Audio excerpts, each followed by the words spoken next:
Dave.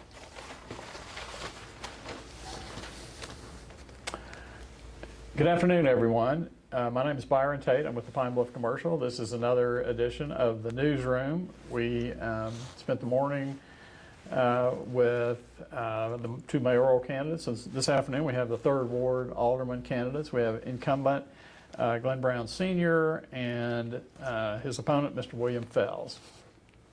Thanks for coming in. I appreciate you giving up some of the time of your afternoon when you, I guess, could be out campaigning. We don't have, this is not like a debate where we have a clock on answers. I do have several answers. We're going to try to keep this to about an hour or so. Brevity would be nice.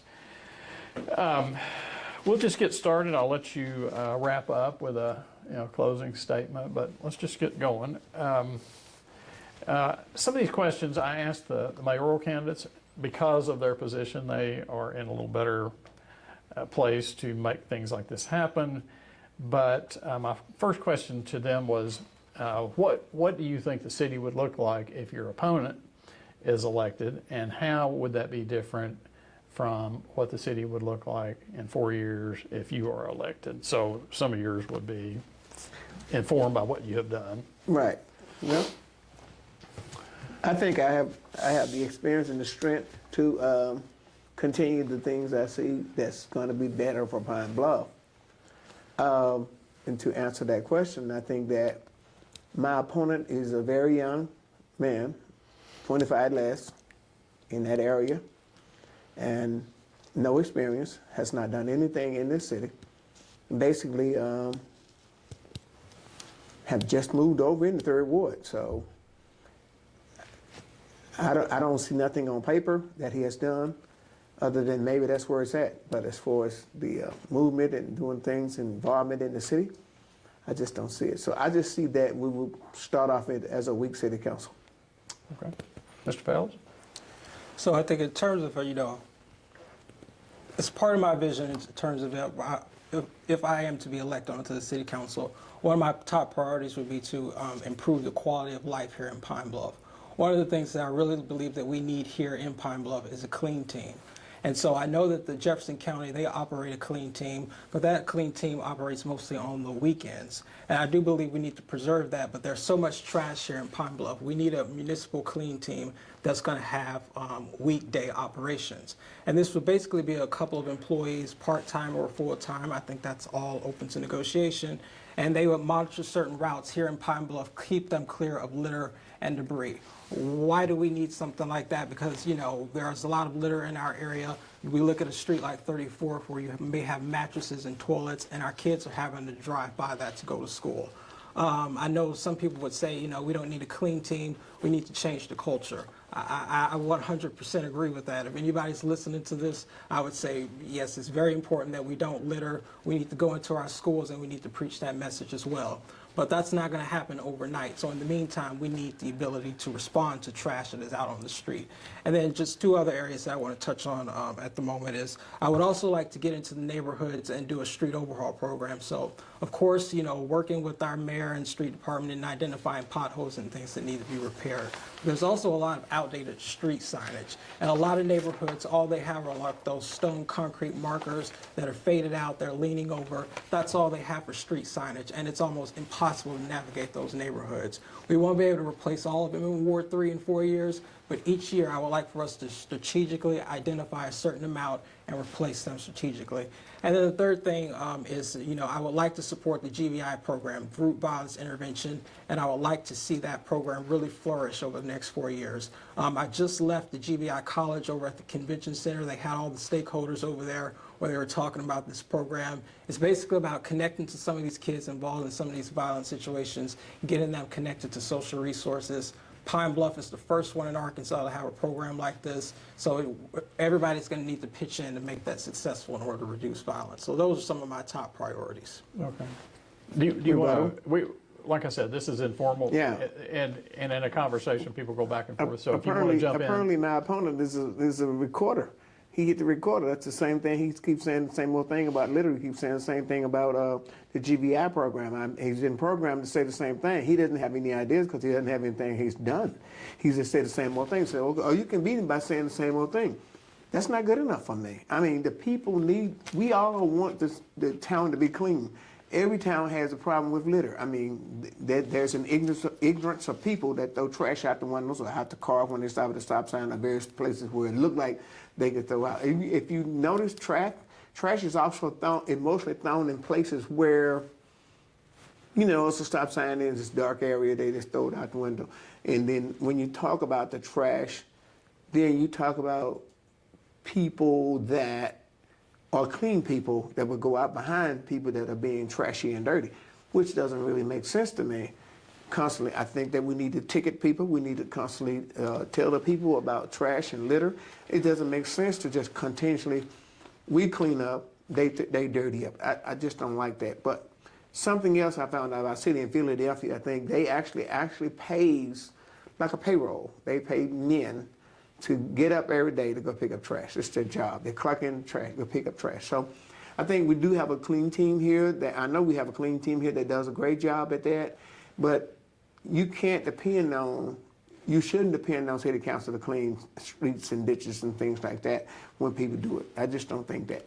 And then the other thing, of course, he talks about the GBI program all the time. And I totally support that. I mean, I'm in charge of all that. I mean, not necessarily in charge. I mean, I'm informative with it. So GBI is perfect.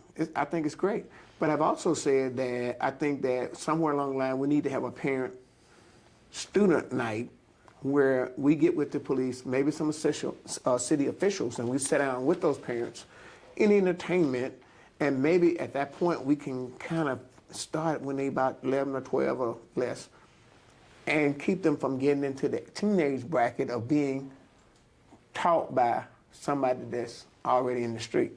And that's what we have. That's why we have 12 and 13-year-olds that's lost, because they're not taught early, and when they finally get caught in that street trouble, then it's hard to get them out of that, and they end up in juvenile somewhere. And sometimes juvenile never really gives a kid a chance to get back to normal life. Since both of y'all have been talking about GBI, I asked the mayor and Ms. Flowers, we're spending $500,000 on that project over 5 years, so pretty good commitment of money. How do you know if it's worked? What yardsticks are there to know if that kind of commitment in money?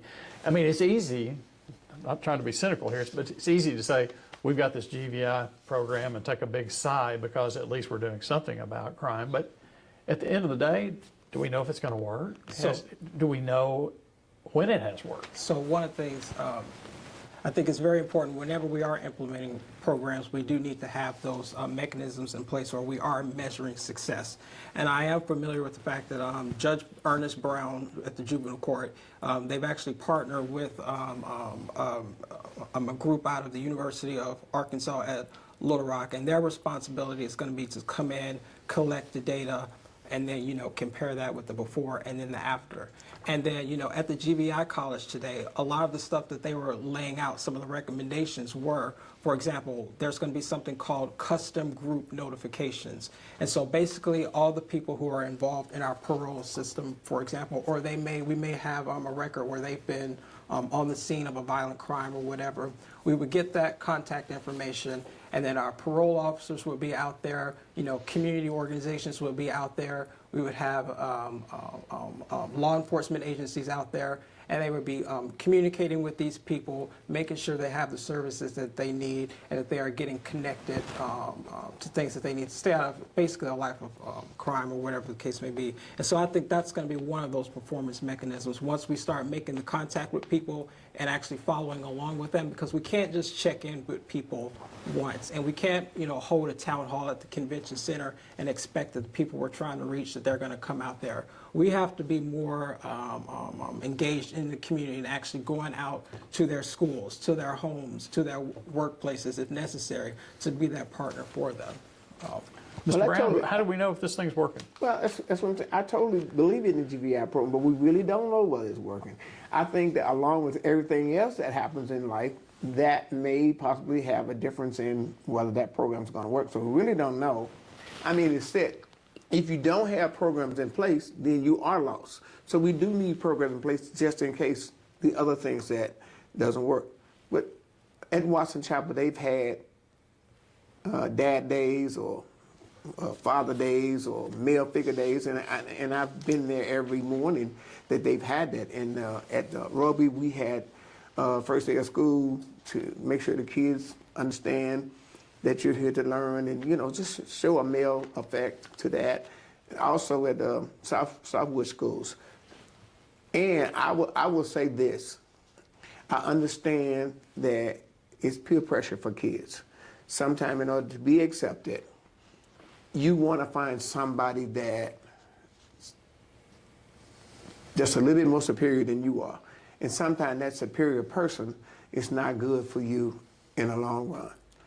I did attend an all-day summit. They had a youth violence summit over at, you may have been there, Pine Bluff High sometime back. I'm talking about all day, from 7 o'clock in the morning to 3:30, 4 o'clock in the afternoon.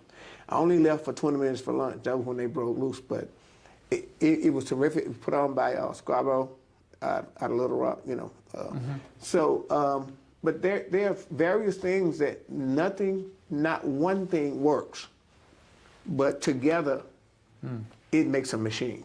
So we just don't need that program. We also need to connect with those parents, because that's key. If we can connect with the parents, that would drag the kids along. And so, yes. We don't know exactly whether it works. We got to have programs in place to try to make it work. I guess it's shown to work in some places, right? I mean, we just don't know, is it going to work here? And I do want to get a little bit more specific. So I think one of the strengths with the GVI program is the amount of partnerships that it has. So this isn't just something that the city invented. We have the juvenile court, they're on board with this. We have the Jefferson County Sheriff's Department on board with this. We have both of our school districts are on board with this. The Behavioral Health Center, I can go on and on, a bunch of different faith organizations. And so with that, each of those different organizations, they're going to have different responsibilities, and within themselves, they may have different mechanisms for measuring success. So for example, our school districts, if we have GVI officers out there, one of the ways they can measure success is the amount of behavioral incidents that are being reduced. With our police department, they're doing things like crime mapping, where they're identifying hot spots, they're identifying which areas are receiving the most calls, which areas are calls for shootings and things like that. So over time, they can measure the reduction in those type of things. And so I think those are things we need to be monitoring over the years as GVI is implemented. Right now, it's still in the build-up phase. That's part of what the college was about today. The experts coming in, sharing recommendations with people in our community, doing some trainings. And I believe that now with their new director and with the community coming on board, they are going to start doing some of those custom visits. They've already been doing home visits, but now this is a new level of outreach they're going to be doing. Okay, I want to ask a couple of questions that are go forward related. You were against go forward from day one. Just refresh everyone's memory about why that was. Well, certainly, I have been against go forward. In the inception of it, you could see that it was a group that perhaps wanted to supersede city government and take over and lead the city council in the dark. And that was my belief, and that's actually what happened. That was $30 million. Let's do this. $4.5 to $5 million was going to amass each year. Per year. So at our best traffic, it would have been $5 million a year. Let's just go 4.5. So we're talking about $30 million over what they have already spent time. As 6 years, that's say $30 million, and I think it was estimated at $32 million. I have not seen one building, one statue of nothing that will say, this is where your $30 million has gone. And that's the thing that gets me. But not only that, let's do this.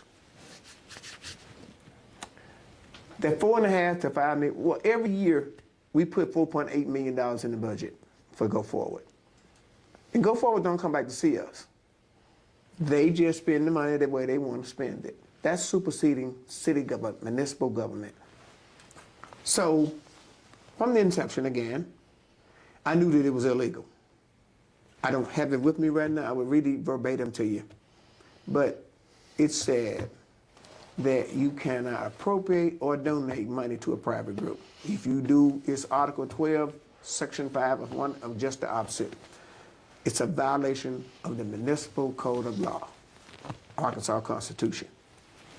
Well, I was trying to figure out why had it just, been getting why this group had been getting away with it, but nobody really would say. They was thinking that maybe they had some big important people that was in it, and they just had a lot of control, without naming names. However, 2 weeks before the last tax, the Attorney General gave us tax vote? The last one. Tax vote in November? Yes, that's tax vote that we had in November. The Attorney General said it was illegal. We did get an AG's opinion and it was illegal. Now, let me show you some of the things about that, and that was, the Go Forward did not come in and join in with UAPB Incubator. They wanted their own building called a generator. So that simply said, now you want to be able to tell Pine Bluff what to do, say the council, et cetera, what to do with every time they did something. They didn't just come in and work one project. They come in with housing project. They come in with the urban renewal. The city abolished that some 20, 30 years ago, and they come back with, we had code enforcement. They come back with the urban renewal. They was trying to get teachers master's degrees. They were, I'm just naming some things. They had like 15, 20 projects that they never finished anything. So that was saying to me that you want to do this, the things that the city council does, or maybe even the government when you start talking about teachers, because you dapping into something else. The state deals with teachers, but they wanted to come in. So they wanted to make themselves such a big presence until every time you got ready to do something in Pine Bluff, we had to ask this private group. Do you think the reason you have had more interest in this race than, well, I don't know what you had the last time, but while there's some interest in defeating you is because of your stand, and I reference Ivan Whitfield, who was purposely Certainly Go Forward people put a candidate against him, and he lost, and he's gone. Now, they didn't put a candidate against him. They put two candidates against him. Yeah. They did likewise with me. They, and if all holds true, he'll be the yes man for this group. He will be the yes man for this. Let's let him answer. We already know, likewise, that if Wells fails, we have to understand that he was living in Ward 2. He's had 3 addresses in a year. How do you explain that? If you were so, and I know I'm jumping a little bit, but I want to say, if you were so concerned about everything that he says he's concerned about, he was working in the mayor's office making between $40,000 and $50,000 a year. Who quits a $40,000, $50,000 a year to run for a job that pays $13,000 to $14,000 when you could have? It was an opening in Ward 2. So why did you move to Ward 3? Because they had a position in Ward 2 already, so they wanted to get the position in Ward 3. Now, you made the statement that they did the same thing with Ivan Whitfield. Yes, it worked out. They forced a runoff with 3 people, and I did the financial reports on them. If you look at them, they both were paid for. His name was Q Kostadich, and of course Lynette Frazier. They both were paid from that political big time group. They were paid. So whoever wins, then that person was up against Whitfield, and it worked that Whitfield voters didn't get back. I think he lost 15 votes or something of that nature. It's a whole plan. I have never in my whole life never understood runoffs anyway. In the basketball, it's not a runoff. In football, that's not a runoff. If you win, you win. So why is there always a runoff? If one person's ahead, you ought to win, and that's it. Well, you would not be here today. No. I would be, because the person that actually ran took some of my votes. We went to school together. He's from the same neighborhood as me. See, Wells, I'm Fells, I don't know where he's from. But Kenneth Gray is from the Watson Chapel Coleman School area. Those are my votes. He took those, perhaps. I'm just going to be honest with you. You asked me. Nobody knows my opponent. Nobody knows him. He's been pushed by the mayor, etc. And I don't want to jump on the mayor. I don't want to do that. but he's been pushed by those people, and especially those people that want this private group. That's what he's been pushed by. Nobody knows him. He's 25 years old. He hasn't done anything. Okay, let's turn the floor over to Mr. Fels. You have a lot to sink your teeth into there. Mainly the question was, how do you came up helping the mayor at a time when she was very pro go forward. What would be your professional stand on go forward if you had to go back in time and say, would you support this, or if they come back in some form or fashion, would you lend a vote in their favor? So first of all, let me just say that before I even decided to run for office, first I felt called to run for the city council. I believe that there are some things that I could do on the council. Before I shared my decision with anyone, the only people I discussed my decision with was my family. After I decided that with my family, then that's when I began to share it with people outside of my family. So no one asked me to run for this office. And I'm definitely not going to be working for anybody but the people of the 3rd Ward. So that's first and foremost. And yes, I did leave the mayor's office. I did leave my salary at the mayor's office. And as I have said before, that was a financial sacrifice for me to do so. But I'm in this to serve the community. And I believe that it's not about what I can gain from this position. It's about what I can do to work for the people of the 3rd Ward to make sure that Pine Bluff is gaining something. This isn't about me. It's about the people of the 3rd Ward. In terms of go for it, and I'm my own independent voice. No one is going to instruct me on what to do. No one gives me my opinions. I look at the facts and I determine my opinions for myself. I'm not going to go into all the private conversations that I had when I worked with the city, but I do believe that there were some concerns that I had as well. First of all, I will just say the people of Pine Bluff, they voted for the sales tax initiative. I believe that was in 2017? Yeah. So I believe that whoever was in charge of the city of Pine Bluff in 2017, if the people said they wanted something, it was their responsibility to make sure that that is delivered. So everybody on the city council and in the mayor's office should have been supporting the people's will. And that's what we did. Now, as we came closer towards the time when it was time to come back up for a vote, there were certain concerns that I did have. For example, I believe the first election was held in May.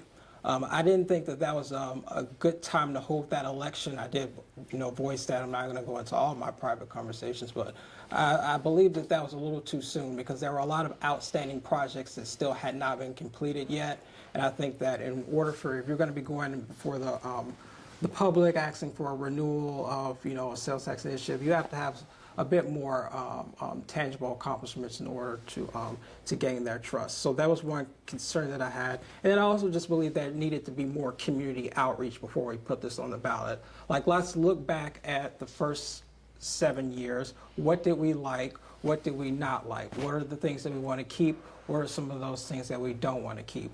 There were about 4, I believe, meetings in each ward. They weren't, very heavily attended. So I would have liked to have seen a little bit more community outreach before they even put it on the ballot or decided to go on to the ballot, so that whenever they rolled that out, it would have had greater buy-in from the public. And then, of course, I believe that, with the urban renewal situation that happened with the financial misconduct, I believe that that was very wounding to public trust. And I believe that, people, they had a right to feel that way. I mean, I worked for the city and, that was very frustrating and shocking for me as well. And I think it's going to take a long time for us to rebuild that trust.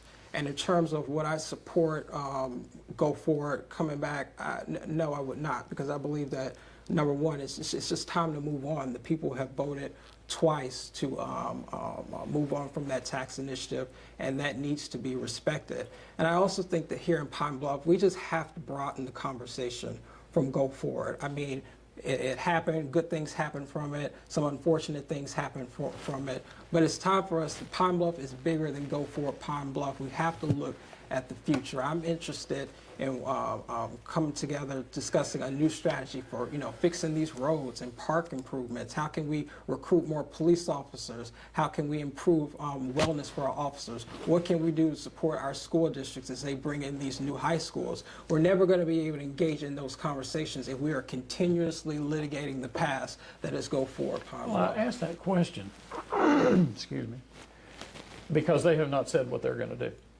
Right. We have asked them. The Pine Bluff Commercial has asked them. Mr. Watley said, well, it's just too early. And that was some months after the November vote. Right. So they've, I don't know if that's a card up their sleeve and that they will, if this and this and this happens, that they will come back in November and try again. But I ask because we don't know. Yeah. And I think the public should know exactly where you stand. Right. Because it has been turned down twice. Maybe the winds will change come November, and if they did run again, it would be passed. Who knows? But I think they need to. The way it's happened before is that they come to the city council. Obviously, Mr. Brown knows this. One other way to get something on the ballot would be to gather signatures, right? Yeah. A petition, but they just come to the council and say, here's what we want to do, and the council stamps it okay, and there it shows up on the ballot. So it would require perhaps your vote of approval. Right. Yeah. To get it at least quickly put to the public for a vote. So yeah, and like I said, yeah, if I'm on the council and something like that comes back, but before me, that's not something that I could vote for. I believe the citizens have made themselves clear. But I do think that one thing is important in this community is that we. I'm not saying that everybody vilifies people depending on which side they're on, but I think that a dangerous thing for this community would be if we just continue to label people as who was pro-go forward, who was anti-go forward, and if you're not on my side, then somehow you don't care about Pine Bluff. I got just such a text this morning. Yeah, from, I think there are people who are on that go forward board, and they are good people. They want the best for Pine Bluff.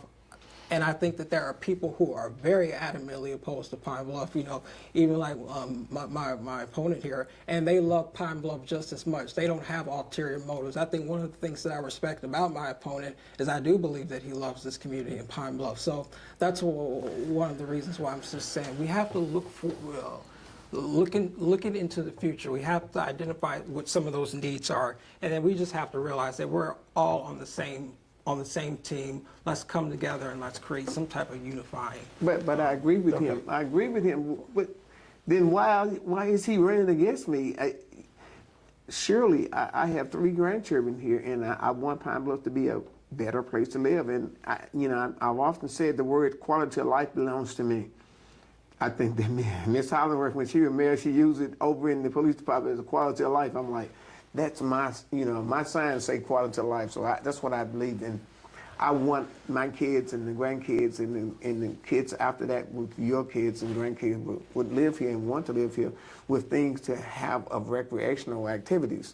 But let's go back to what I was rebutting him about, and that was, when we start talking about things, he constantly go back to the same old things about better roads and better streets, and of course I want that too. Everybody wants that. Nobody wants it any harder than I do, and I know the implements of it. And as I said before, my dad retired from the street department. In those days, mayors were elected by what they did in front of your house, like spray for ditches or clean your ditches out or fix the blacktop. I grew up on a dirt road, and that was something. And then we got some yellow gravel, I think, and then maybe yellow 2 or 3 gravel? yellow. What is it? Red. It's a gravel. It's real gravel. It's the reason why I'm using the color, because about 3 or 4 or 5 years later, they come out there and put some that little fine gray rock on it and put some tile, and I thought they were gonna put them all down the street. I thought we were really uptown. So what I'm saying, that was what the mayors did to your neighborhoods then. But now mayors are more in sitting in offices and hiring and firing people and things like that, and that's why our streets and roads are so badly It will take 20 years to get all our streets fixed, but we have to work on a plan to get that done. We could probably go through, get the main highways, and then we get those neighborhoods. Because over there where I live, where I used to live, the sides where you make your left turn or right turns is, you'll go off in the ditch because the breakage of the highways. So, yes, of course. But as my opponent said, everything he says, that's exactly what I want. And I still don't understand why my opponent didn't run in second ward. I still don't understand why my opponent, he had the listening ear of the mayor. He was working in the mayor's office. So if he truly was not planted here, he could have gotten all this stuff done in the mayor's office. You don't have to be an alderman to get that done. He was an aide to the mayor. But he had our ear though. But in fact, it's harder to get things done as an alderman. See, when my constituent, a citizen of Pine Bluff, called me, then they said, well, look, it got a ditch, it got a bump over here, it needs fixing. I said, okay, fine. I called the street department or the mayor, mostly the street department. So if the street department man don't go over there and fix that, the alderman, he's okay, he did his job. As I said before, I drive a van and I don't have any cement in it, I don't have any blacktop in it, I don't have a shovel, I don't have a power saw. So if a tree falls in the street, I got to call the street department. So you can't hold your alderman at fault because that tree was not moved. You can't hold an alderman at fault because there's a big hole in the middle of the street. All you can do is get what they tell you, to the appropriate departments. And before I leave today, I'm going to tell you what an alderman does. It'll probably come up in a few minutes. So, that's but that's what my opponent does. He answers every time with what Pine Bluff needs. He can't tell us what he has done, but he can only tell us what Pine Bluff needs. And if you ask me, I've done a lot. We passed resolutions and ordinances all over. But say something about to go for a woman. Ooh, I hate to say that word, but it says in that private group. That has been our Achilles heel for the last 4 years, because we was constantly discussing it. But I didn't hold up city government. When it come up, I said my piece, and I said that's my take. When the vote time come, I voted. I've always lost the vote, but I voted because that was my conscience, and nobody paid me, nobody asked me to do one way or the other. I stood on my own. It could be the reason why I have an opponent now, because I stood up for what I believed in. And this is another, I'm just going to tell it like it is since this is open, this is another ploy to get me out of office by having Mr. Fells run against me along with Kenneth Gray. Is that they want to force a spinach of the votes, and then, of course, hoping that all the people don't come back out to vote. And that's what it's all about. You want to rebut any of that? Did you have the ear of the mayor, and could you get things done, or were you mostly go do this, William, go do that, William? Number one, I was a project coordinator, so part of that responsibility is, organizing events and initiatives. For example, one of the things that I had the honor of coordinating was the Second Chance Initiative. This was a program with CR College, the Juvenile Court, and also Tori and Katrina Hunter. And basically, it was kids who were involved in our juvenile system. We basically said, okay, we will reduce some of your penalties if you participate in these classes on, for example, financial literacy or character building, or if you go out on the weekends and you pick up trash. Another thing that I was able to do is serve as the project director for the Advanced in Health Literacy program. And so what we did in that program, in addition to a number of things, is we handed out free PPE, vaccines, health screenings, and also educational classes to more than 4,000 people here in Pine Bluff and Jefferson County. So that was some of the work that I was doing as a project coordinator. But the reason that I'm running for the city council is because I believe that I can be a lot more effective in really making the changes that Ward 3 in this community need to see if I do have the opportunity to serve on the council. For example, I would like to introduce that legislation to get that clean team established, that municipal clean team.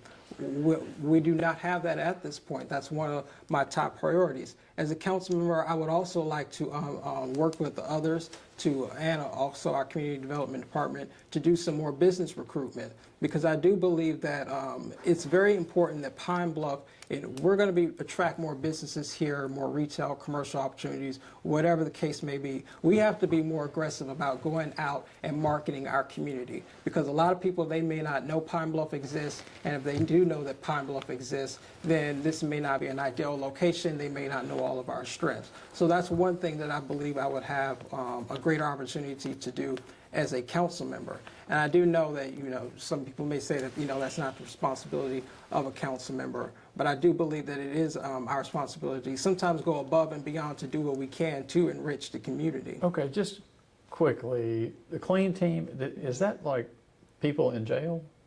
No, sir. Going out? So, for example, the county clean team that works on the weekends, I believe if it's still the same as it used to be, some of those juveniles, for example, who work with the Second Chance program that we established, some of those kids will be involved in those cleanup operations. Second Chance, because they've got some hours, some community service hours. they've Yeah, gotta so what knock I was out. just talking about, we'll reduce some of your penalties, Okay, basically. okay. Yeah, but Okay. I think if we do a municipal clean team, I would like for those employees to actually be employees of the street department, who not only are they on call to picking up, like, for example, if someone calls the city and say, hey, we have a mattress in the middle of Old Warren Road, and it's a Monday. We can't wait until Friday for the clean team to get out there. We need someone who can respond at that moment.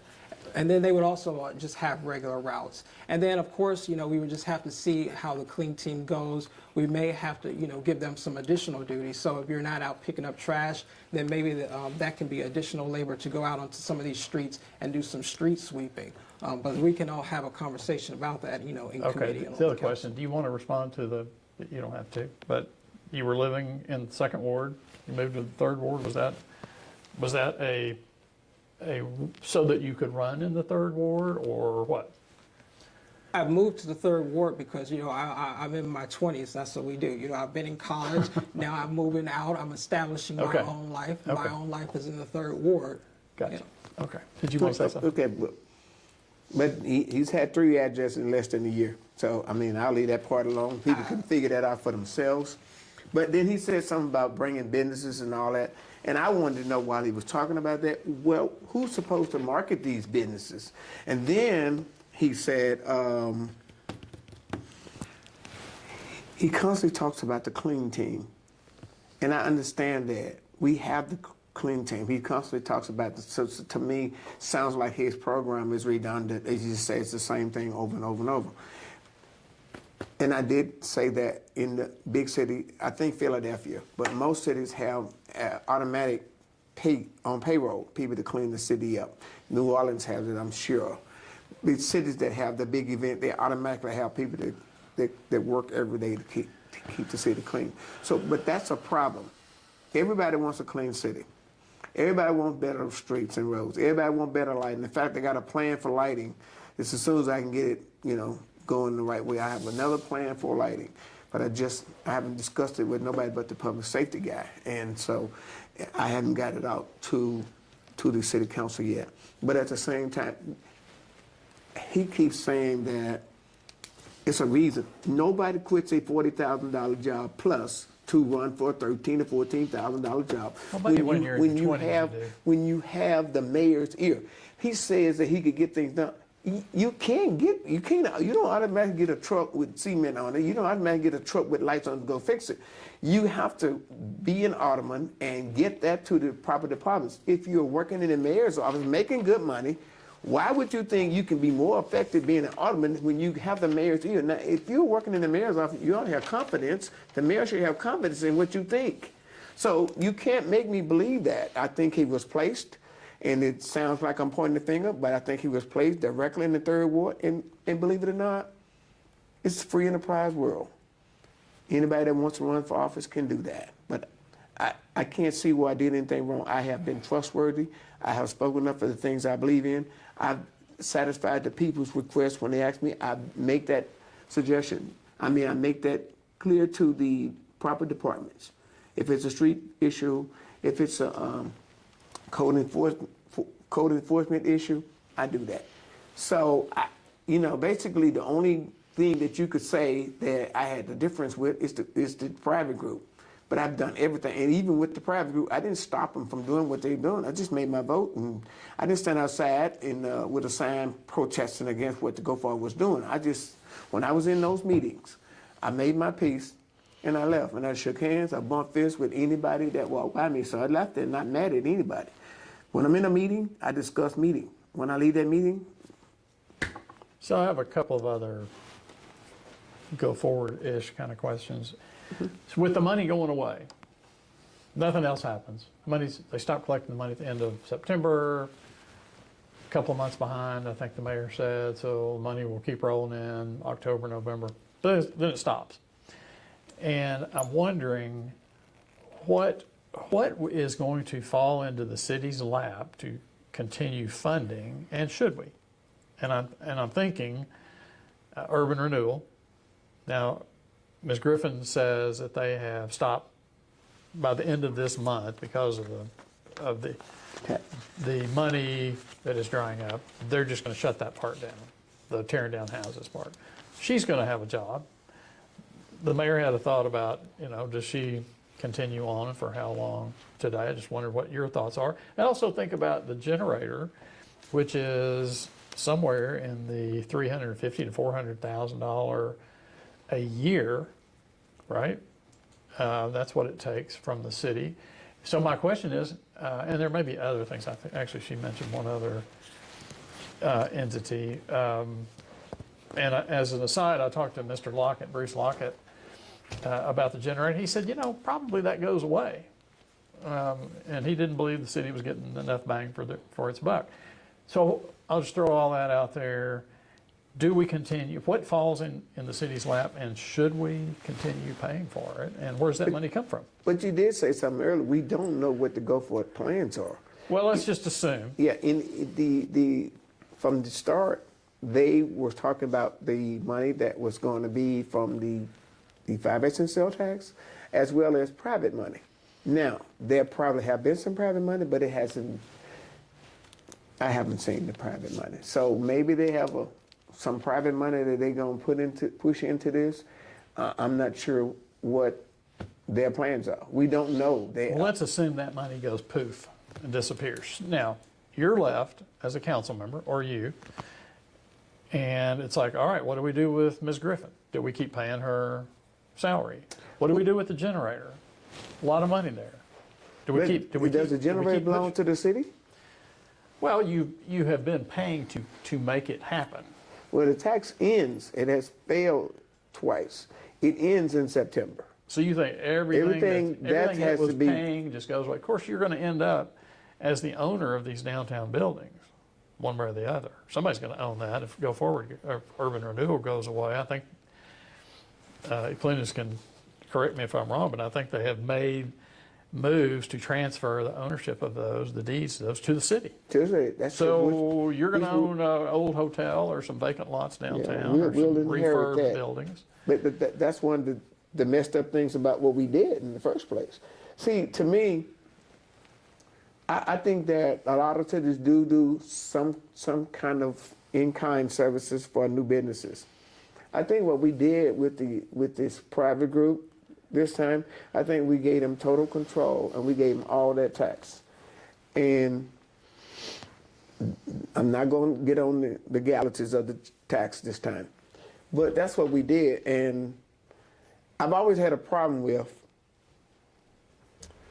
whatever building or whatever project that we have, when it's finished, I always had a problem with who would own it. Say, for instance, the go-kart thing that they was trying to build. Who would own it if you used the tax dollars to build it? Who would own that building?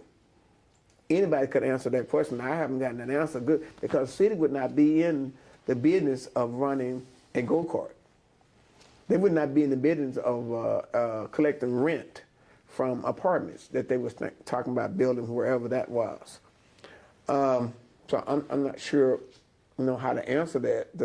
Your question is, we will inherit some buildings, we will inherit some things, and as I said before, I am not necessarily against a tax, but I I have to tell you that I have to remind you that we pay the highest tax, or one of the highest tax in the state at 13% almost.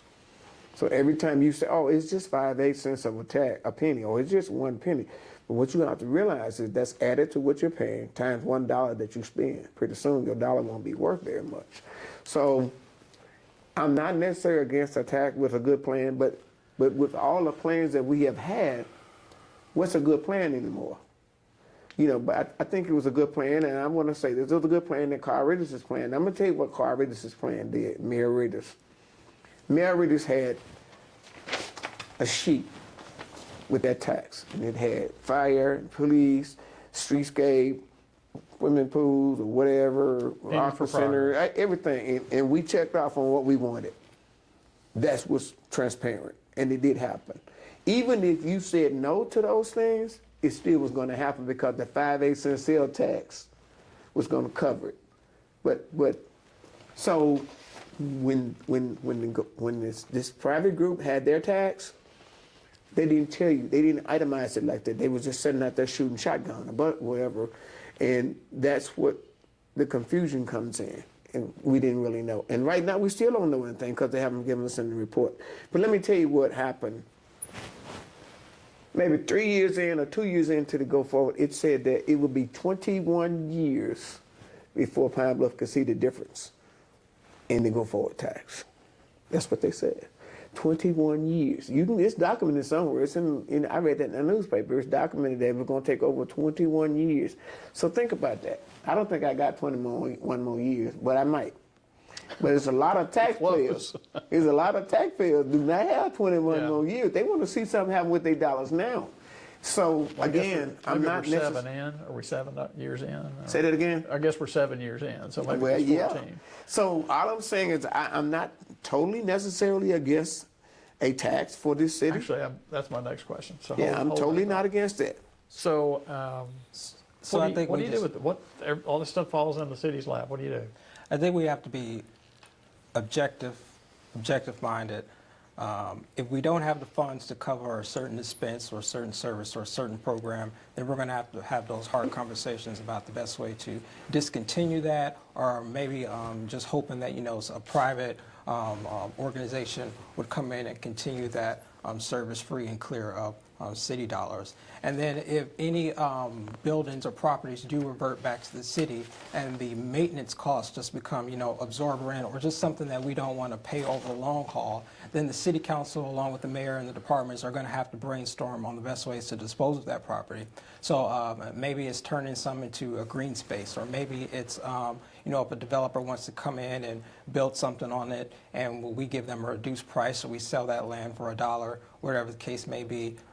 We just have to, whatever. Let's see where we are in September, see what expenses are left over, see what the city can afford, and then just make tough decisions from there. And then I think, but whatever is decided ultimately, I do believe it's going to be very important for the people of Pine Bluff to be involved in that discussion. So we need to have town hall meetings. We need to have people coming out to the city council and expressing themselves on the best way to complete this transition to our next chapter. So my last go forwardish kind of question is, should we replace that tax with another tax, and what would you use it for? I believe that right now, the city needs to do its best to operate on the budget that we have now. Let's see how we can use our resources before we go back to the citizens for a new sales tax. Nevertheless, I do believe that there are some needs that, the city council identifies, or maybe even their residents are looking for. We all want better drainage systems. We all want better parks, better roads. Those things do cost money. Then I think I would be willing to support a new sales tax under certain conditions. Number one, I don't believe the third party should be involved in the management of that sales tax. I believe that the mayor and the city council exclusively should be managing that sales tax.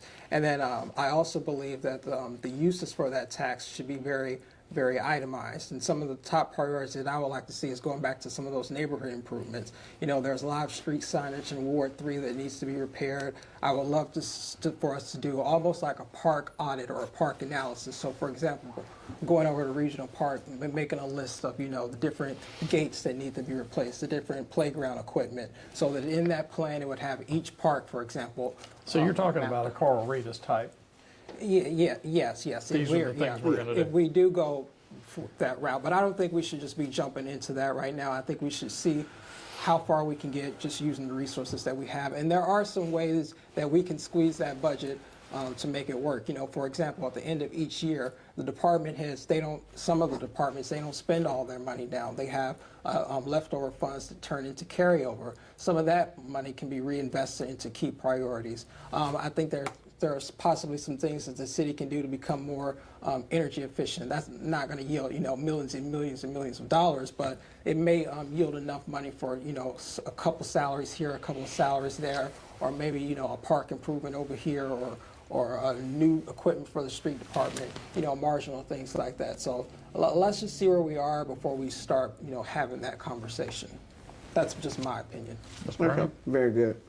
He and I did agree on something. He agreed with me. I think I forgot what it was, but I wrote down I agree. So whatever it was, I said I agree. So I won't never say what it was exactly. But at any rate, this how we can make up on our own without a tax necessarily. We in what I'm going to say is going to sound redundant and it's going to sound like I'm picking at somebody. But our financial institutions left us. And when that happens, that's a dead rock gut for the city of Pine Bluff, or any city for that matter. Simmons moved their head office, major operations to Little Rock. Reliance, which was called the Pine Bluff National Bank, they moved their head office to Whitehall. Well, that's a drought in itself. That's a drought. However, a lot of businesses that we have, I think that these banks also still loan monies to the people that live here, but it says something to the influx of other businesses that if your main financial institutions leave you, it says something. So let's go from there. This is how we can replace not having a tax. It is a great thing for us to have our casino. It is automatically tax revenue for us. But there can be more tax revenues if they would build around the casino. Right now, there's nothing there but the casino. So sad. And I don't understand. I thought money was green, so I don't understand why isn't there a IHOP in front of the casino. I don't understand why there's not an Olive Garden somewhere near. I don't understand why there's not a TGIF. What I'm saying is I've been at the casino after 12 o'clock at night. When you leave there, you can't eat breakfast. And usually you're supposed to be able to eat breakfast somewhere. And at the casino with all those people coming in and out, and we had that influx of people from not just Pine Bluff, Whitehall, Redfield, Little Rock, various other places, maybe even from Louisiana or from Mississippi or Memphis for that matter, because we get those cars where they come from all over. We need to get those tax dollars they either bring in or don't leave at the casino. We need them to stop in our restaurants and leave that tax dollars there. We need shopping places like TJ Maxx and Burlington's and various other businesses that people love to shop at. Pine Bluff should be the hub of the South. When you leave Little Rock, there is not another city larger than Pine Bluff till you get to Louisiana or Mississippi. Pine Bluff can provide services for 9 counties. I can't name them all at the same time, but you know, Arkansas, Drew, Bradley, Cleveland, Deshae, and so on, even Grant. It's a lot of counties that we can supply if we had those things. Instead of on Mother's Day or very special days, we have to drive a little out to get our families a good meal. If we had good restaurants here, then we would stay here, and then those tax dollars would not go to Little Rock. Those tax dollars would stay here in Pine Bluff. That's good for the city. And let's do another thing. When we tear down a house, I'm not sure exactly how much tax comes to the city, but it does go to the county.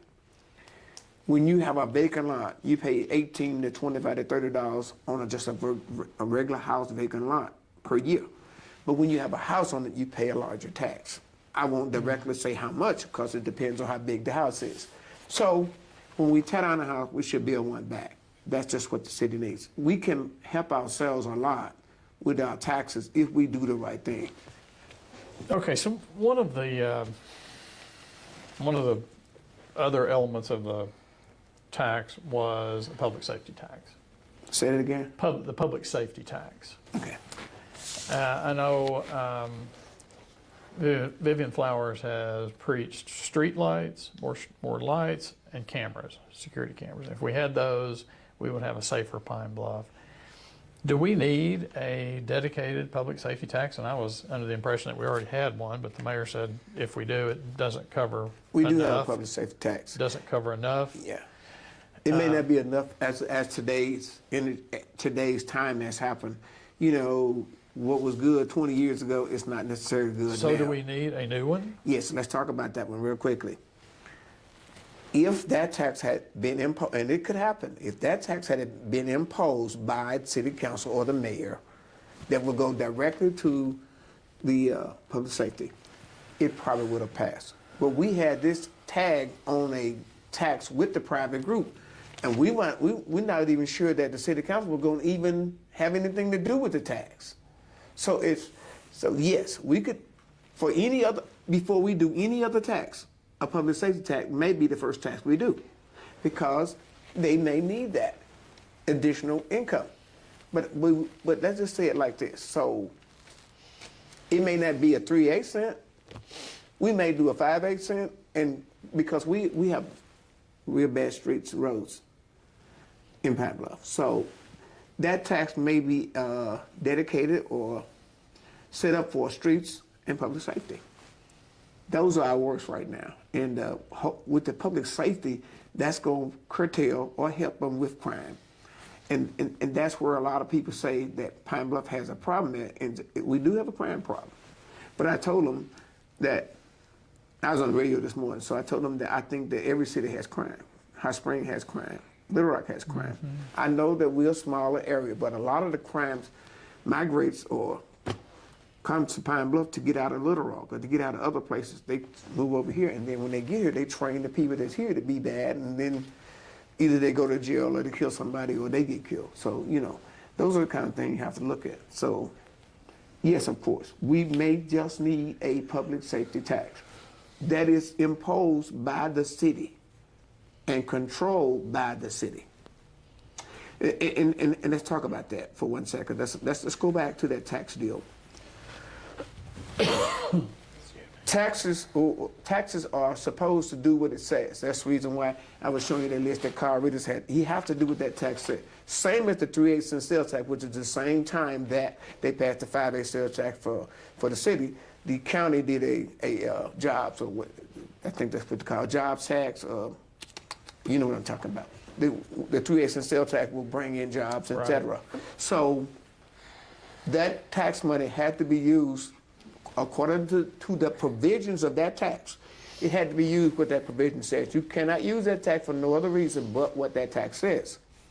That's like what Carl Ritters did. So that's what I was saying exactly about when you start talking about the go forward from the inception of that tax.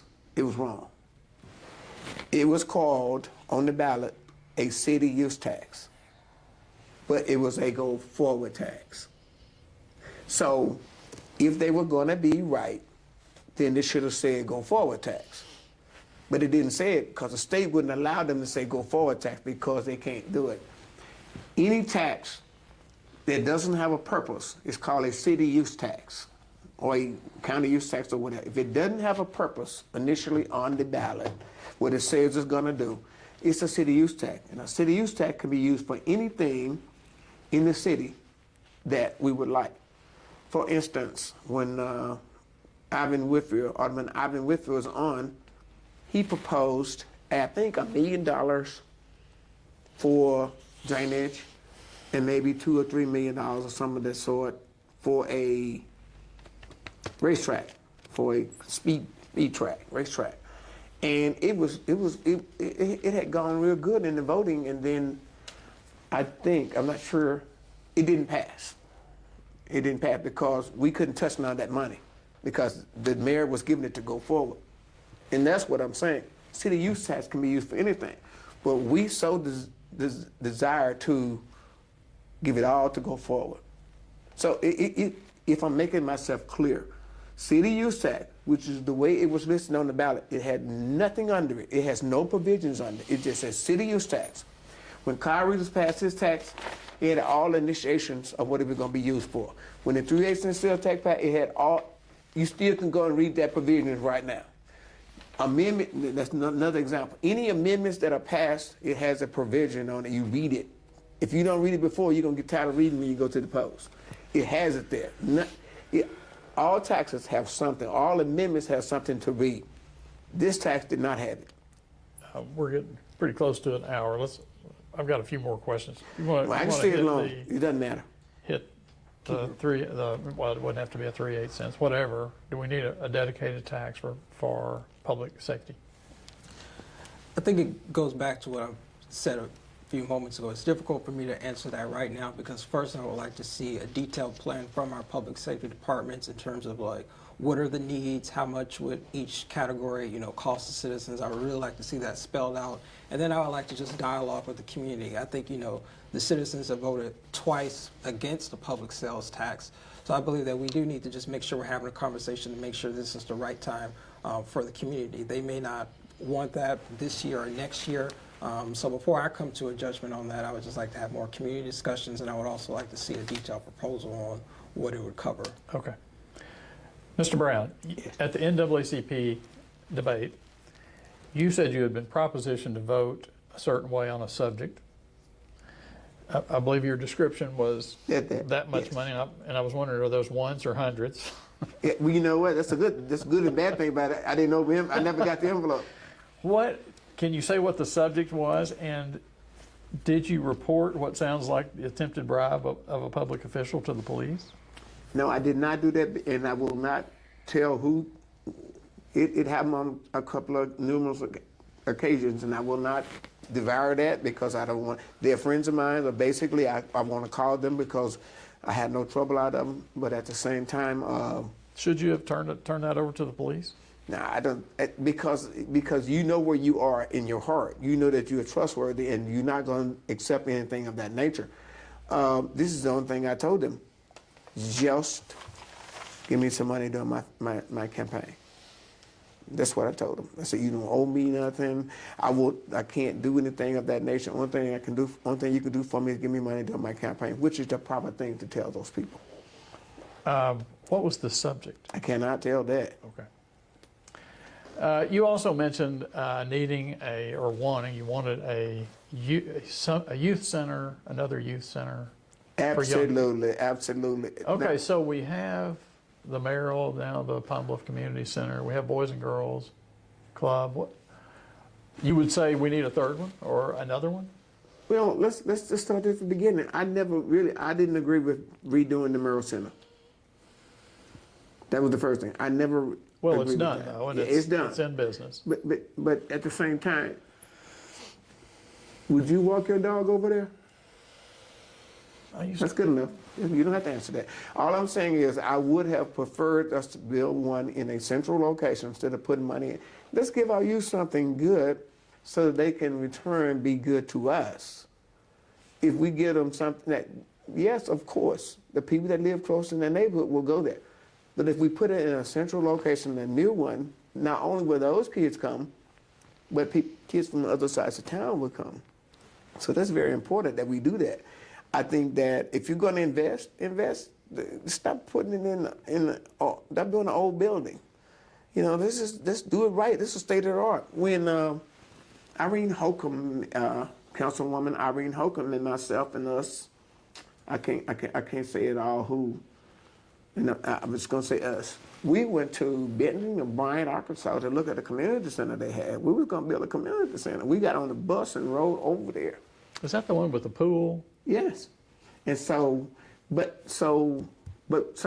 happened to the idea. I think changing the mayors and various things can put things back in the dungeon somewhere. And that's what happened. But I think that we should build a state-of-the-art youth center for the kids.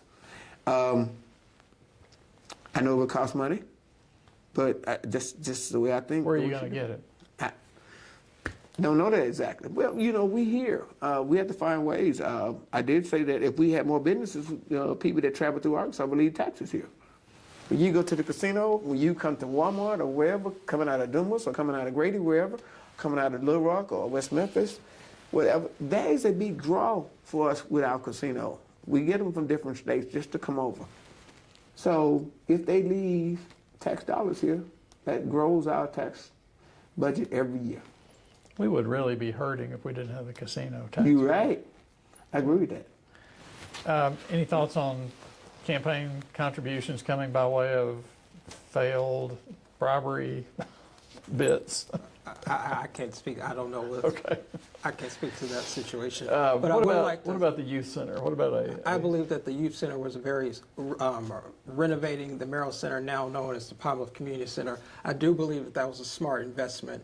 If you went into that center before and after the renovation, it is like day and night. It's almost like it's a new facility. I think if we had waited until we had enough money to either demolish that building and rebuild from the ground up, or identify a new site and build from the ground up, it would have never happened. I think sometimes renovating an existing property is more feasible economically. Okay. And then also, I do also want to say there are a lot of vacant properties here in Pine Bluff, and I do think it is being a good steward of our resources to, if we can save a building, save a structure, but just repurpose it. I believe that we should do that because it's cheaper, and it also reduces the amount of vacant buildings. Because if we had left that property, for example, and built somewhere else, now we would have a vacant building on Ash Street. So we do have to be a good steward of our resources. Do we need another youth center?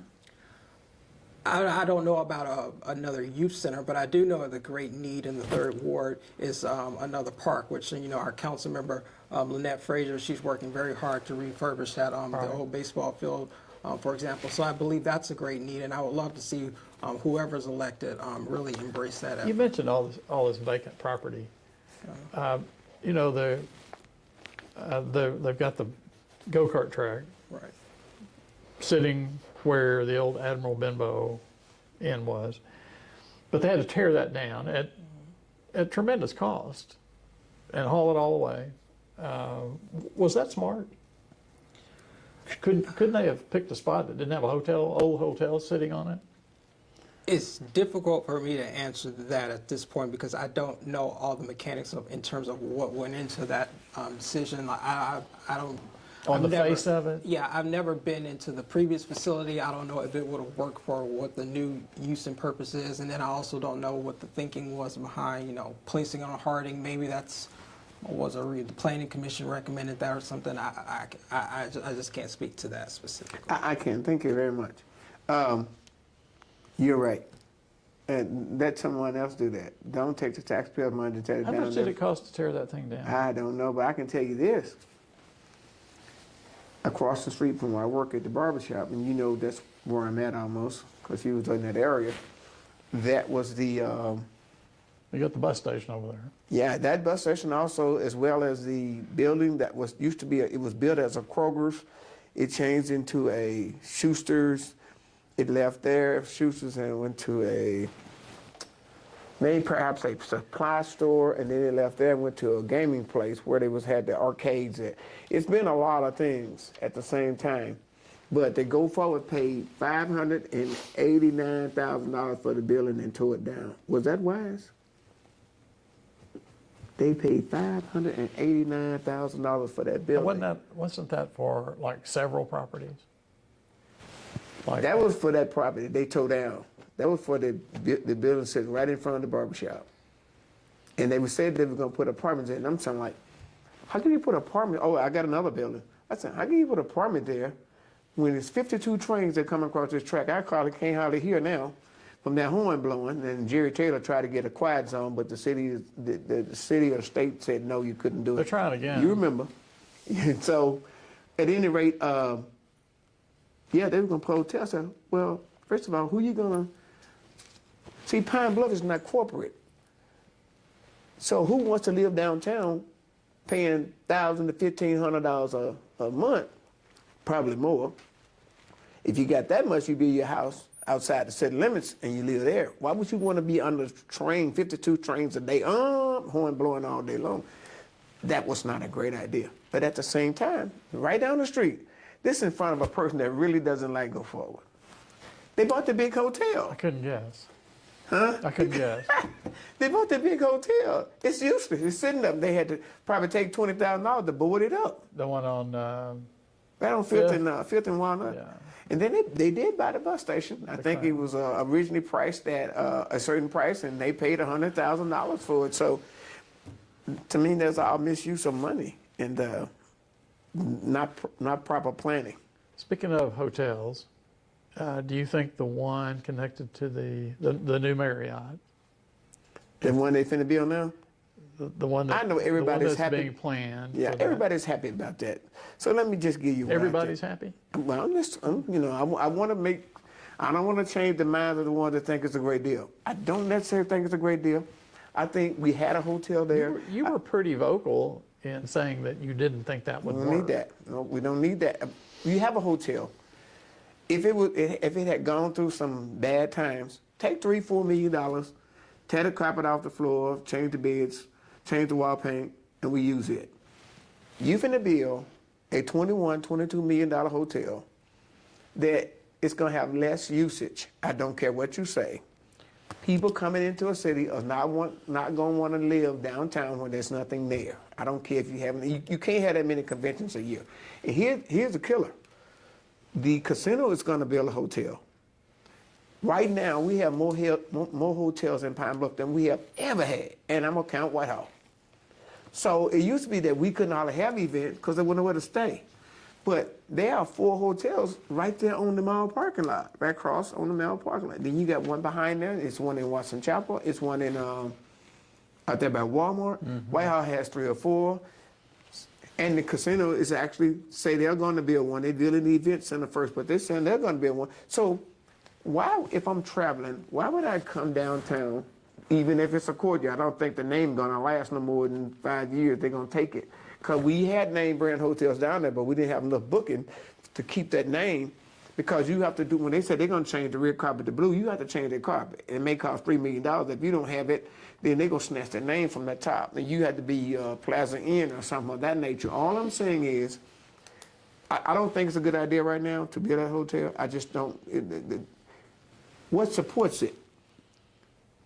In Little Rock, you could support it because people like Smart Chevrolet or the Chevrolet Company or Ford Motor, they put their corporate offices downtown.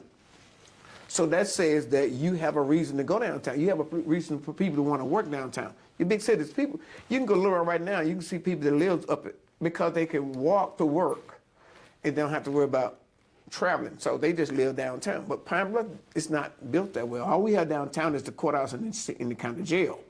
So who wants to live? That's not enough job to make people want to work downtown. So why would you build hotels downtown? I mean, hotel and apartments. I think it's sort of a chicken and the egg thing. It's for what? Chicken and the egg thing. Yes, okay. You know, it's like if you get, Okay. if there were people downtown, then maybe there would be a restaurant downtown. And But what kind if of there's restaurant? a restaurant, then there's something else. Major restaurants. So let's let William I do tie wanna it, say- Mr. Fells tie into this. Sorry. Pine Bluff, we only have one convention center, and that convention center is a critical asset for this community. I mean, we have our circus out there, we have graduations out there, we have Juneteenth events out there, town hall events. I mean, I can go on and on and on. We need to be doing everything we can to maintain that property so that it can continue serving us and generations to come. And if we look at the current Plaza Hotel right now, there are holes in that Oh, hotel. sure. You can see through the hotel. You have pieces of it that are falling down. It's a safety hazard. It's an eyesore. I do not think that the city can just stand by and let that continue to exist. So no, nobody is saying, Yeah, but when we look at the two different options between renovating the existing Plaza Hotel and constructing a new one, that was a very in-depth conversation that was had with the city council, and they showed the detailed numbers on why constructing a new hotel would be cheaper than going in and renovating the existing one that's there because of the condition that it's in. And then also, we took a tour of the existing Plaza Hotel. the interior is very outdated in terms of, for example, if you remember going inside to that lobby area, it's that big atrium area, and then it has that indoor pool. You think about the cost for the HVAC system to heat and cool a space like that. I mean, the cost would be astronomical compared to a Marriott Courtyard coming in with a smaller lobby space. So I do think that, you know, the city had to do something about that hotel. This is cheaper than renovating it. And I do know that the casino, they're coming in with their hotel, but I do not believe that the United States Department of Agriculture and the Marriott Courtyard would have put their name on this project, that they would have loaned money if they did not see some kind of market study that showed that it would be viable within the existing market and with the prospective. So you think the Marriott is going to work, and that name is going to stay on there for years and years to come?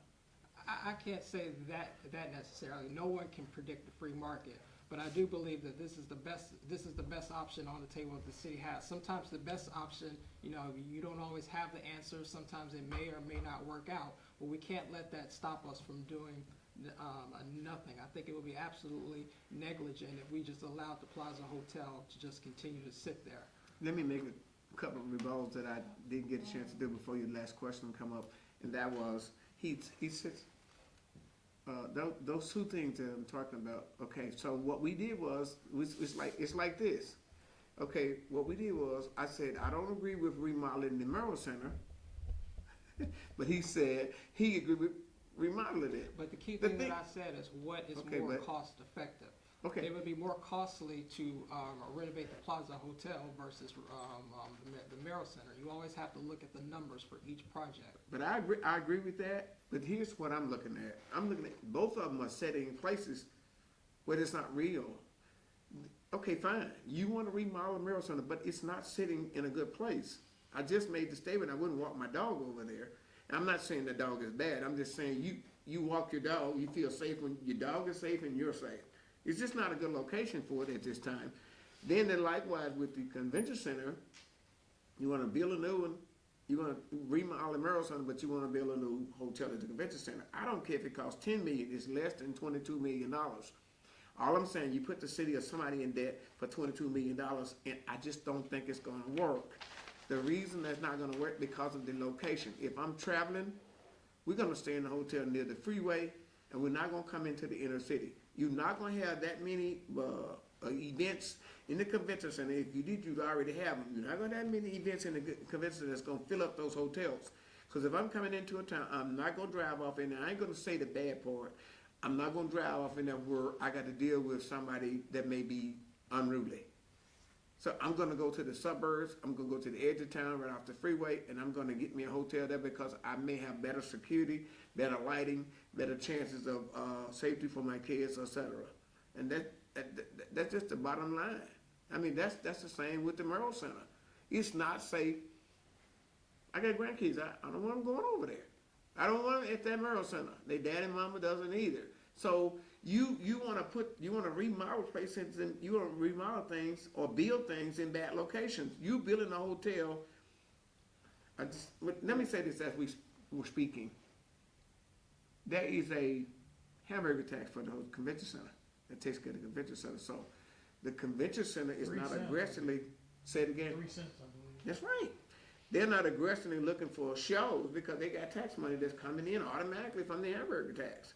I think that you need to don't let me go there either. But we need more aggressions in the convention center so that we can have more things to pay for itself. But here's the deal, and this is a great example going back to this private group go forward. I can go and say it. What happened? Travis Creed, I think. Do you remember? Anybody remember Travis Creed? I think they were more or less ones in charge of the basketball to King Cotton. They quit it. They left. They more or less just turned a bad ear to it or a deaf ear to it because at the time that King Cotton came in, we had one of the best convention centers in the state. The next one was Barton Coliseum, and it's old now. I think it's still hanging out over there. But Hot Spring built one, Jonesboro built one, other parts of our state built convention centers, so that meant that it was less chances for Pine Bluff to attract those people. And initially, people quit coming to Pine Bluff Convention Center because they said the police would go up in the rafters and catch them doing the wrong things, and people just stopped coming from Little Rock to Pine Bluff. It caused a lot of trouble with that. So how can you build people to come to your convention center when everybody in the state has one, especially now in West Memphis with a convention center and a hotel, and Hot Springs with a convention center So hotel. you think the whole convention center, the I think it's hotel, good to let it have all one. run its course? I think it's good to have one. Since we had a structure of a hotel, remodel that and let's deal with it. But to build a new one there, Courtyard name is not going to be on no more than 5 years. We had a name brand on that convention center when we was better than that, but now it's we've been black marketed by all the other convention centers. I'm just going to tell it like it is. I would just say, number one, we can't really have it both ways. Of course, we can have a conversation about, the convention center. Are they doing all that they can to, market the convention center? But it's very difficult for us to market, to go to, national concert promoters, whatever the case may be, and say, hey, come put on a show here at our convention center. If they do a walkthrough and they look over and a few feet away, they see that the building is collapsing. So we have to do something about that. And I do believe that constructing this new facility, based on the numbers and the reports that the city council reviewed, new construction was cheaper than renovating the existing facility. And then once, we do have that new facility, you also have to think about who's going to put their name on the facility. The city of Pine Bluff, we're not going to be in the business of operating a hotel. We need a third party to come in, a company who's experienced in doing that. For example, like the Marriott Courtyard. And in order to get a national brand like that, that facility is going to have to meet a certain standard. And so sometimes the best option, we don't always have all the answers in terms of how it's going to turn out. Sometimes the solutions that we have on the table, they're not perfect. But in order to move the city, ahead and create progress, you just have to do the best that you can with the opportunities that present themselves. So you mentioned a couple of times dog walkers. Mm-hmm. You wouldn't walk your dog. I'm a dog walker. Doesn't everybody in town need a safe place to walk their dog? You said I wouldn't walk my dog over there. That's Why true. can't we fix that? Can I speak to that specifically? Because Go ahead. I remember when the school district, when they had the millage was being discussed. And there are a lot of people who are saying we just need to abandon the current campus and we need to build somewhere else in a quote unquote a better neighborhood. And some people may say, let's abandon the Merrill Center and let's build quote unquote in a better neighborhood. We don't need to be abandoned in neighborhoods. The job of the city council is to look at the current condition of the neighborhoods and do what we can to improve the condition. And you have to rebuild within these neighborhoods. It may not be in the best shape right now, but it's never going to get there if we're shutting everything out, shutting everything up, and Well, moving it goes it on back the to my other side question of town. about a safe place to walk a dog, Yeah. because I go to the track, I go to the old high school, the old track at the high school and walk or jog or something. It's nothing to Yeah. hear Right. a dozen gunshots in the hour. You don't want to hear there. that. So that means, So, are we cramming things into bad neighborhoods, so that or means, can we not fix those that neighborhoods? steps need to be taken. Instead of steps need to be taken, okay, what's the next step to improve in this area? Now what do we need to do to increase street lighting in this area? What do we need to do to increase street patrols? What type of grants can we go after to improve the sidewalks? What can code enforcement do to come into this area and get some of these vacant properties under control? We But have I think sidewalks. in Is some there of the, any place in town that has sidewalks? if you look at some of the areas in Pine Bluff, some of the older areas, because back in the day, they had more sidewalks. But if you look at some of the newer areas, you may not see them as much. We don't have as many as a lot of communities have. But back to the point that I was making a second ago, I think the when it comes down to making these neighborhoods safer, you have to figure out what's the next step that we can do. We can't just say that the solution it's not safe, so let's just take everything out and move on the other side of town. We're just going to have a bunch of empty shells of neighborhoods if that's the strategy that we are employing. But I certainly agree with you on that. That's what I was saying when we tear down a house. I mean, we tear down a house, we need to put another back so they have a vacant lot with grass growing everywhere. But we have to be constantly reminded that it doesn't matter what we think about what we can do to stop the crime. It's just that you're not going to get people to walk their dog. You're not going to get people to come out at certain places at certain time of night. And that's just all to it. I won't leave my house. I say in the great neighborhood. I tell them, I go fishing. I say, I'm not leaving my house till it's daylight in the morning. I just won't go out in the morning until I just won't leave unless it's an emergency. So, and I say in a decent neighborhood. So all I'm saying is, not far from you. Anyways, not far. Anyway, so you want to be able to go into an area, and that's what I was saying about the convention. I think you have to do a lot of overhauling in that area. A person actually got shot on that convention center lot. I don't know whether they died or not, but they got shot on that hotel parking lot. People won't forget that, and those kind of things that we're talking about. We're talking about putting things in areas. So it would have been more fitting to remodel that hotel versus putting $22 million in something that may not work. And I'm not saying that leave the things hanging down from the ceiling or whatever you're saying. I'm not saying leave that. Fix that. For anywhere from $4 to $10 million would have fixed it. That's a lot of money between there and $22 million. That's a lot of money.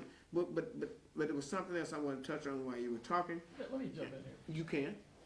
So, you're talking about the hotel at the convention center, and I was here, I started working back in the 80s, so I wrote the story about Justin Wilson. Justin? Mr. Wilson, Wilson World, Right. coming to town. Didn't have a hotel before then. There was nothing there. No. And it has been pointed out before that the heyday for the convention center was actually before that. When they mentioned all these well-known bands, old now, but well-known bands and acts, basketball games, and whatever, the racetracks would come. All that was before we had a hotel. So, is it true that you can't have a successful convention center without a hotel? Now, I'll grant you that the thing that's there with its see-through walls, because it needs to be gone, for sure. We can. But do you need a hotel there? No. To make the convention center go? Because it's been done before without. We don't need, and we definitely, you have to take it the way it is. So it was, they put it there. So now we have to deal with being there. If you want it to be there, then put $3.5 to $10 million in fixing it up. You own it. You don't have to worry about putting Wilson World on it or Courtyard. You don't have to worry about that. If you think it'd be good for the convention center, since it was already there, let's remodel it and fix it. Let's not go through all that other stuff. I think that ship has sailed. Yeah, that's probably right. Because see, what you got to look at is there's no draw downtown. And then I said this. I said they talk all that noise. I said, but they allowed the McDonald's, which is minute. They let Burger King, which is minute. They let KFC, which is minute. They let Wendy's, which is minute. Burger King, if I say the Long John Silver, all those businesses left. If I'm living in a hotel, I can't go eat. Not by foot. I mean, when I say minute, I mean that they're not the Golden Corrals. They're not the Olive Gardens. They're not the TGIF. So it was just a place to go get a hamburger or a piece of chicken, and they downtown allowed them to leave. Now you want to put a hotel there where there's nothing to eat? Who's going to come back to those places? Wendy's is not coming back. KFC is not coming back. So why would we want to put $22 million in the downtown when we got a super hotel out here by Walmart, a super hotel in Watson Chapel, which is quiet, and you got the casino coming with a hotel. Who wants to go downtown? Now, let's talk about the corporate again. See, if we had businesses, like, I'm going to say this. If Marsh Chevrolet had to say, okay, we're going to put our business office downtown. If Pine Bluff Sand and Gravel said, we're going to put our business downtown. If Charter Force said, we're going to put a business office downtown, this is where we're going to operate out downtown. We're going to still have the color over here, but our business office is going to be downtown. Now you're making corporate Pine Bluff. You're making Pine Bluff a place where people want to be. Our lawyers is even different. There's not a whole lot of room for lawyers. They got to go to Little Rock somewhere now to make enough money to be in business. Lawyers, because there's not enough. What you call it? What do you pay when you pay the lawyer? Put them on retainer. There's not enough businesses to retain a lawyer. So he's adjusted to the money that he's getting. It ain't nothing like what they were getting in Little Rock or Memphis or Dallas for that matter. And I know that they're much bigger than we are, but at the same time, they still went to school to be a lawyer. You want to weigh in on the convention center hotel? I just kind of went off on a little riff. You know, well, I think we've discussed that topic a lot. I would say that if we look at our comprehensive municipal master plan, this was put together, a whole bunch of people in the community came together to give feedback on that plan, citizens, businesses, even government officials. One of the things that it says in that plan is in order to have a thriving economy within the city, you have to make sure that there are specialized districts where commercial and retail investments are concentrated. And I do believe that downtown is a critical part of that. Rome isn't built in a day. We're not going to wake up one day after one project and see a brand new shiny downtown. It's going to take multiple years, several different projects, several different phases. I think downtown, it looks better today than it has in a very long time. Now we have our library, we have the UAPB incubator, we have an elementary school out there, we have our aquatic center. So it's going to take time to get to where we want it to be. But at the same time, I think another thing that as we focus on the downtown area, and one of the things that, at least I hear from citizens all the time, is that as we improve our downtown area, we also have to make sure we are focusing, keeping that concentration on some of our other neighborhoods as well. So, well, I think that was one of the knocks against Go Forward, at least that's what I heard. Yeah. Well, that they were focusing on certain areas. Yeah. I can't speak for the past. Like I said, I don't want us living in the past and history. I want us to look forward to the future. I do think as we move forward, it is important to continue investments downtown, but also expanding out into some of these central neighborhoods. Let's make sure we are getting rid of some of these vacant properties, identifying those grant opportunities for sidewalks, like on Old Warren Road, for example, new street lighting, that clean team. So all of this just has to be a part of our broader conversation. You mentioned, I have one more question, but you, to tidy up something, you mentioned when we clear a lot, let's build a house. Who would build it? Who are you talking about building a house? I'm not understanding your question. You said when we tear down a house. Oh, yes. Well, we need to put one back. That's very important, because I was saying that I went to a city in Little Rock, near Little Rock called Sweet Home, and those houses are bad. Every house over there needs to be remodeled. Some kind of federal grant needs to come down and say this is not safe living. So we could likewise apply for those grants here, whereas when you tear down a house, there's a plan to put another one back. It may not be as big as the house was there before, but a nice 2-bedroom or 3-bedroom house with 2 baths perhaps, it allows you to raise kids without the noise of an apartment house. When kids live in an apartment, they learn the bad things that's happening next door. So yes, I think that we could find ways to get grants. And if we ask the owner, that we make a partner with them and help them to build, give them some. And that's likewise what I was trying to say about the Go Forward. We should have in kind service to them, not give them the whole tax. We give them some, like we make reservation for them to use some land that we own. We make reservation to pay for something that would let them know that we appreciate you and you're going to bring tax base to us. But to giving them the whole tax was just ridiculous. But to answer your question, yes, that's the way I think about that. Okay, so on your wish list, is there any infrastructure, significant infrastructure project you would like to see happen during your tenure or yours, Mr. Brown? Well, like I mentioned earlier, I would really like to get into these neighborhoods when some of these areas where, some of these street signs need to be upgraded. I would like to see those upgraded. If I did have, an extreme wish list, there are a lot of areas where the roads are just so narrow. I mean, you're driving down the road and almost, you see another car coming, and it almost feels like, you both won't be able to fit. So I think if there are some ways that we can identify some funding opportunities to expand those roads, close in some of these ditches. There's a lot of those areas in Ward 3. I'm sure you're aware of it, Mr.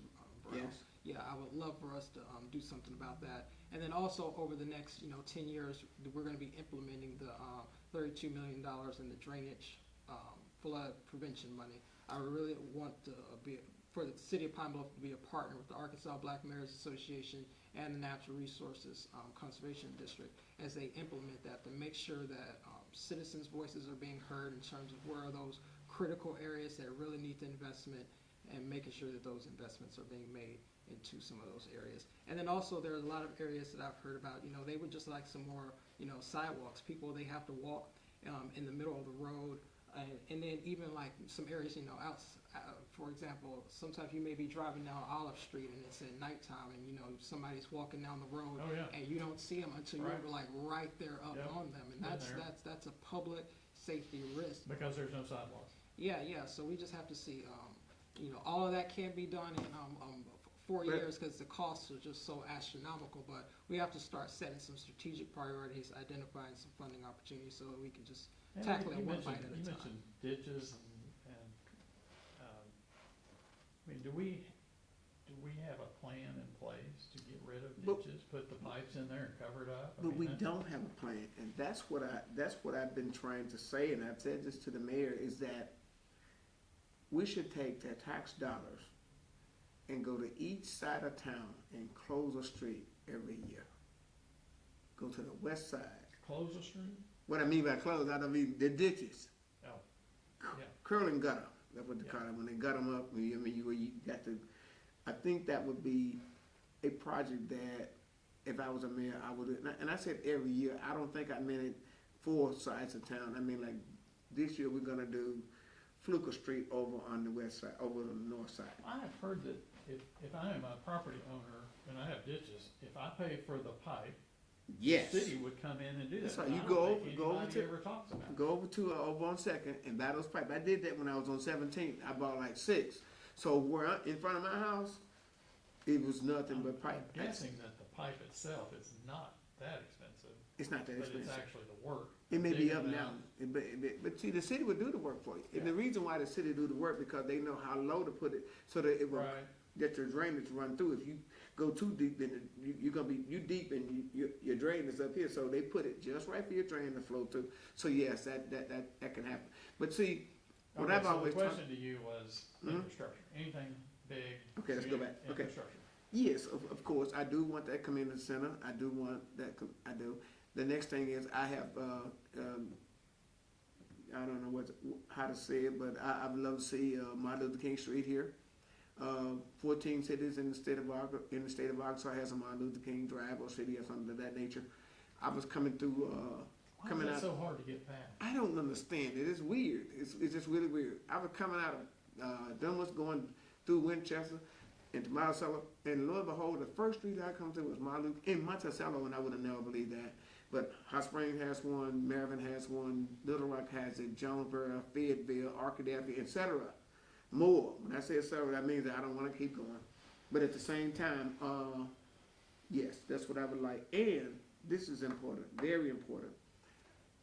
We talk about what the kids can have. This could be near the youth center. We need like activities for youth. Like when I took my kids to Memphis, we was at what call that little show with the guns, a laser show. We need things like that. We need recreation for the elderly. And however you want to do, we do have bingo, but there's some things that where elderly can go and have a good time and not necessarily be in a nursing home. And it was something else that I wanted to get to happen here in Pine Bluff. But that's what we need. We need things for the youth. We need some recreation for the elderly. And I think that if we can get our heads together, because we're not. Because, right now we had that cloud for the last 6 years over our head. That private group that's been over our head. Just think about what we could have done with that tax. If the city had been operating up that tax, what we could have done, all the things that we're talking about right now, probably would have been done. And that's just bottom line. And then, when the tax was over, it could have been extended for further. See, they didn't have a plan of sunset and what they were going to be accomplished at that sunset. Had they had a plan at the sunset, we would have done this by this date. Then, when time comes for that tax to be renewed, how can I talk? What can I complain about? If they said what they were going to do and they did it, how can I complain? Okay, so 30 seconds, probably you'll take a minute or more, Yeah. but let's wrap this up. You want me to go first or you? Okay, fine, that's great. I really had so much to say. First thing I want to say, thank you for this. Thank you. Um, Yes. Thank you. Yes. Next thing, don't count me on that.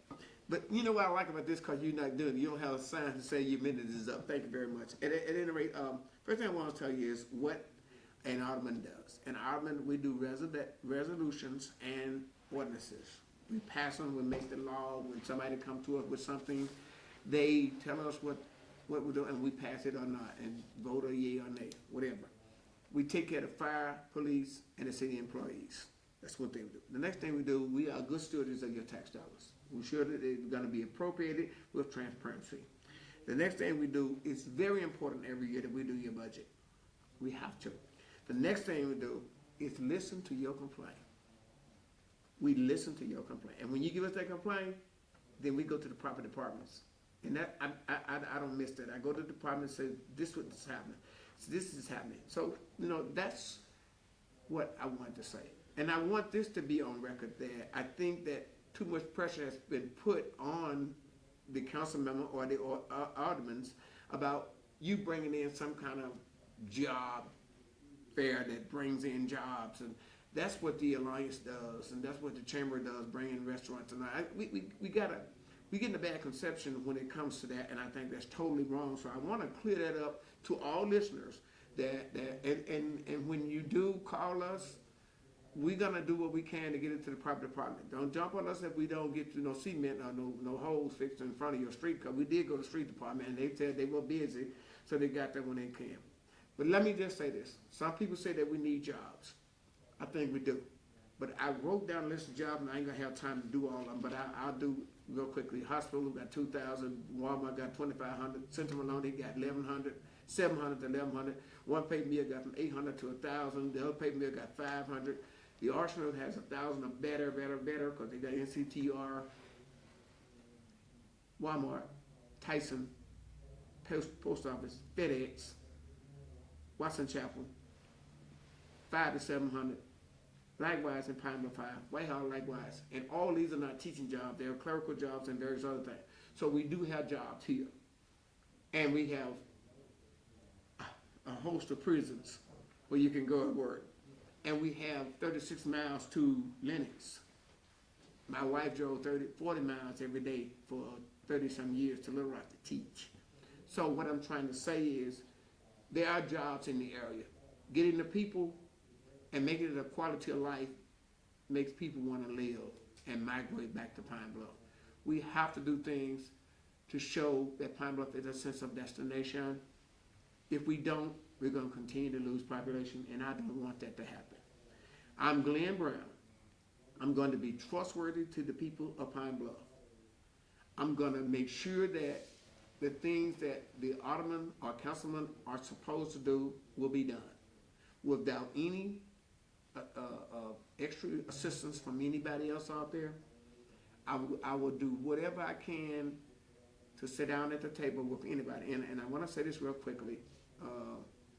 Mayor Hollingsworth called us all together, the aldermen, and we called every business institution in Pine Bluff, CRU, APB, Simmons, Reliance, and everybody that made a difference. Everybody came but Simmons. And we were having and they were the big, we needed them, and they didn't come. And so that was at that point that they had their own plans and their own goals, and that probably where the Go Forward came up at. They didn't want to participate in the plan that and I got to get it to Miss Hollingsworth. She tried on that to pull us together and do those things. But at the same time, I'm sure that I'm going to forget some things that I want to say about myself. I'm a college graduate. I got 2 kids, a wife, and 4 grandchildren. Oldest one is 12. I love them. I teach them a new word every day. And, I love kids. I love Pine Bluff, and I love the things that we could do here. I think that Pine Bluff has potential, but we have to get busy with it. We got a port. We got an airport. We even got a beach. How many cities have a beach? We just have to make it better than it is. We got roadways. We got, and I tell everybody, and you're gonna hear it. I think that Pine Bluff could be a baby New Orleans. We went on a cruise in New Orleans, and we was on the Mississippi, and I look at all the things there in New Orleans, and it's terrific. So we can you imagine having water right beside us? We got water, that loud railroad that makes money. We have what it takes to be a productive city, but we have to, let's don't put on the poor people, let's put on the people that are powers to be to make it better. The financial institutions, the big people, don't make me call names, but at any rate, that's what we need. So I want to be a part of that for the next 4 years. I'm not sure that I want any more 4 years after this 4 years, but I do want this next 4 years. Thank you. Thanks, Mr. Mayor. Mr. Fells? Well, I just want to thank you for participating in Thank this. you, I too. really appreciate it. And I also want to thank the Pine Bluff Commercial for hosting this, and I also want to thank our listeners who have listened not only to this one, but to all the different election coverage. The election's almost over, and hopefully we can free up some people's social media feeds. So as you know, my name is William Fells. I was born and raised right here in Pine Bluff, Arkansas. I graduated from Ridgeway Christian High and the American University in Washington, D.C., where I majored in political science. And through the course of my life in public service, I've served as a page in the United States Senate, as an intern for the Department of Justice under the Obama administration, and then most recently as a project coordinator for the mayor's office. And I'm running for a simple reason. I believe that no matter who we are, where we come from, all of us, we basically want the same thing. We just want to live in, clean neighborhoods that are safe, where, we and our families can find opportunity. And I believe that there are some things that the council can address in its capacity to make that a reality for more people. So number one, I do believe we need to develop that clean team to tackle litter and debris on the side of roads. I also believe that we need to be pursuing the street overhaul program. So of course, working with our street department to repair and identify potholes and things of that nature, and then street lights that are out, but also a lot of street signage that needs to be replaced as well. I believe that the entire community, we need to embrace the group violence intervention program if we're going to tackle gun violence. We have to go directly to these people who are involved, us connect them with the social services and the mentors that they need to live a more positive life. And I believe that's something that program can achieve. And I just hope to have the community's support in this endeavor, and that's my message. I hope to have your support. Thank you. Thanks, Mr. Fells. Thank you to you both. I didn't hit him. I should have hit him.